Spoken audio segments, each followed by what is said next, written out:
Guys, good morning. আমরা সকাল সকাল চলে এসেছি জমিতে। এই যে কাজ করার জন্য তুতের মুড়া আছে না, তুতের এগুলো কাটছি। আজকে সব কেটে নিয়ে যাব বাড়ি।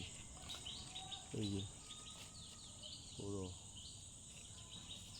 মাথাতে করে বয়ে নিয়ে যাব, এগুলো মাথাতে বয়ে নিয়ে যাব আমরা আজকে। খুব সকাল সকাল এসেছি কাটার জন্যে জমিতে। পুরোটা কাটতে হবে, কেটে নিয়ে যাব। এই যে আমাদের জমিতে পেঁপে নেবেন,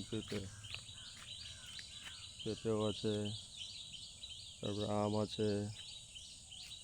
এগুলো সব কাটবো, নিয়ে যাব কেটে মাথাতে বয়ে। তারপরে মরিচের গাছ আছে, এই যে লাল লাল মরিচ, গায়ে মরিচ। জমিতে আছে অনেক কিছু, আমাদের সব কেটে নিয়ে যাব আজকে।